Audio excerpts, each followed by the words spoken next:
Magandang oras mga kababayan, mga ka-Golden Boy. Meron tayong bigyan ng reaksyon dito, video ng GMA Integrated News. Ito yung pagsampa ni Senator Trillanes. Pagsampa ng kaso dito sa mga author or itong mga nagpakana nitong 18 Camarines na nag-deliver daw kay PBBM. Inoon sabi ni Gutesa, deliver sila kay Saldico and then kay Bongbong Amegdat Martin Romualdez. Isabi ko rin noon na ay susunod niyan, PBBM na yan kasi galing kay Saldico, papunta na kay Romualdez eh. Kaya hindi ako nagkakamali. Ngayon, PBBM na naman niya, tandaan natin, pagkatapos ng PBBM, punta na naman yan kay Bongbong Amegdat kay Sandro Marcos. At pagkatapos kay Sandro Marcos, pupunta naman yan kay Lisa Marcos. Napakaklaro naman ang script na yan, mga kababayan. Makikita natin kung kay PBBM talaga yon. Bakit dumadaan pa kay Martin Romualdez, kay Saldico? Ang totoo niyan ay yung pinakauna. Saldico talaga ang dinalhan niyan, si Saldico. At si Saldico ang dapat tanungin kung saan niya ibinigay ang mga malita-malita na yan. Na baka mga malita lang naman yan, baka walang laman yan, di ba? Hindi naman nabuksan yan. Ang dali-dali lang bumili ng malita eh. Meron pang mga sale, di ba? Nakalimutan nga ni Saldico na galing SM daw yung mga malita, nandun pa yung tag eh.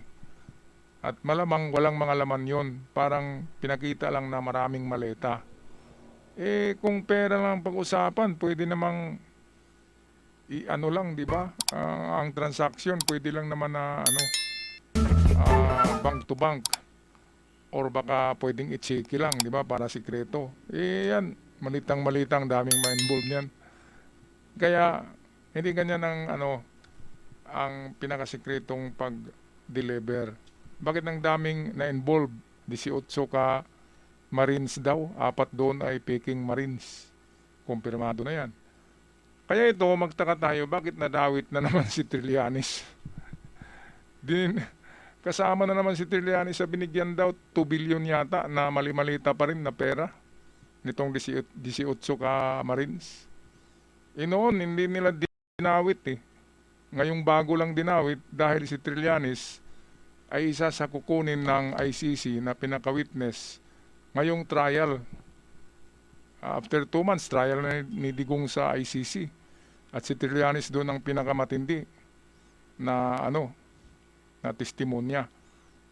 Kaya palagay ng karamihan ay kaya dinawit si Trillanes para masira ang credibility nito sa pagtestigo sa ICC. Well, para sa karagdagang detalye ng balitang ito, narito ang ating mga kaibigan sa GMA Integrated News. Atin panoorin.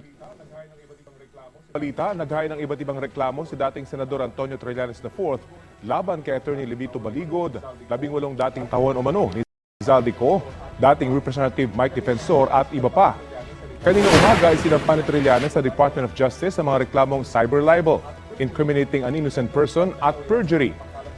Kaugnay daw yan sa pagpapakalat na tumanggap siya ng $2 million mula kay Zaldico noong bumisita sa Pilipinas sa mga investigador ng International Criminal Court. Sabi ni Trillanes, paninira lang ito para masira ang integridad ng investigasyon ng ICC. Tinuro naman niya ang mga Duterte bilang nasa likod ng paglalabas ng mga aligasyon ng grupo. Parang na-timing din eh.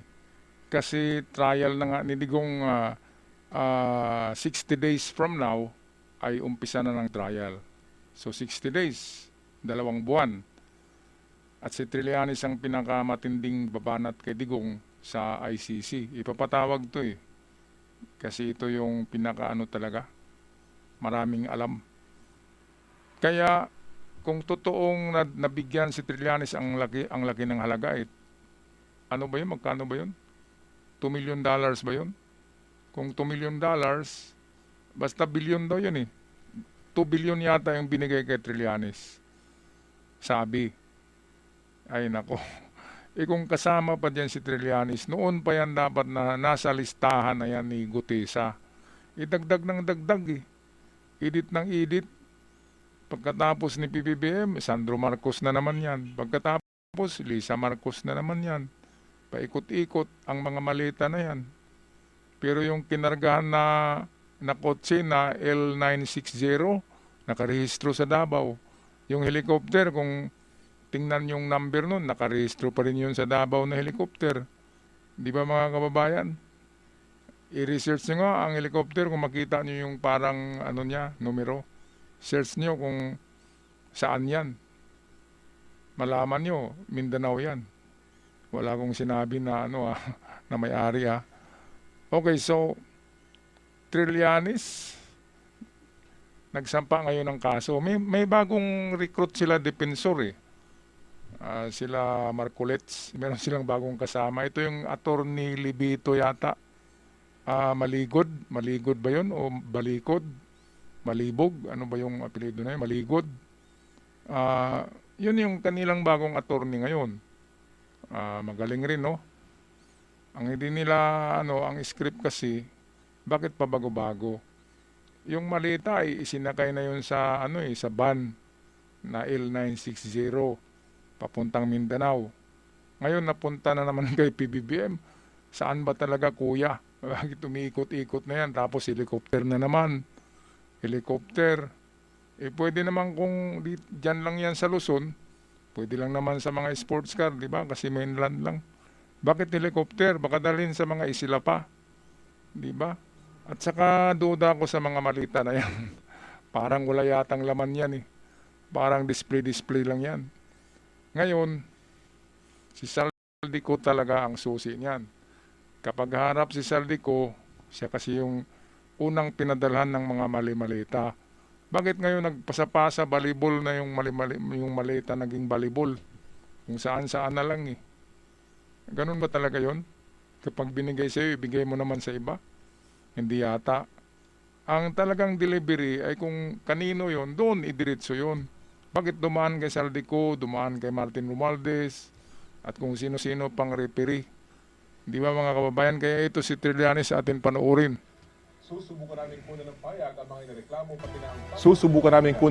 ang mga inireklamo pati na ang kampo ng mga Duterte. Nasa likod nitong pagkilos nila na yan ay ang Duterte camp. They stand to benefit most dito sa pangyaring ito. Tapos marami nang nakalap na ebidensya, impormasyon Nako. na nagtuturo doon sa grupo nila. Huling-huli. Morning, sir. Alright, so anong palagay niyo mga kababayan sa sinabi ni Trillanes? Na daw? Mukhang pakana nga, di ba?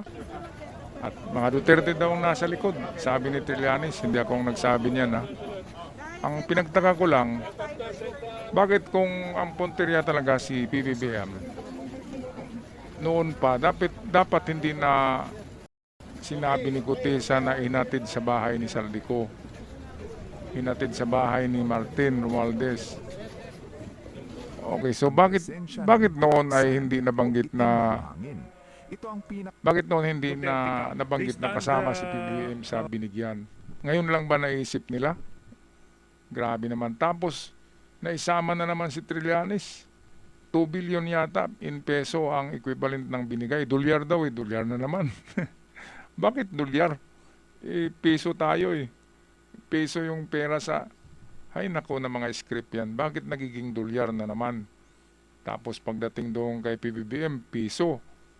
Kay Martin, piso. Kay Saldico, pisos. Tapos kay Trillanes, dolyar. Saan ba galing yung pera na yan? Kakaibib talaga ang mga script, no?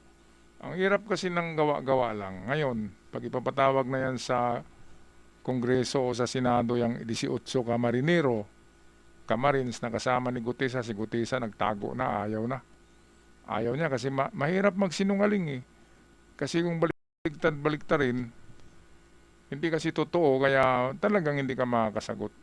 At kung makasagot ka, maling-mali. Kaya yung 18 na yan na kung sila yung nag-deliver, siyempre, hindi yan papasukin doon sa bahay ng deliveran at hindi nila makikita sino ang tumanggap niyan. Hanggang gate lang yan tapos ipapakuha lang yan sa, kung totoo man yan, ipapakuha lang yan sa hardinero o sa security guard ng mansyon. kung sino man ang may-ari ng mansyon. At hindi talaga haharap yung kung sino man, sabihin natin PBB, I mean, hindi talaga lalabas yun.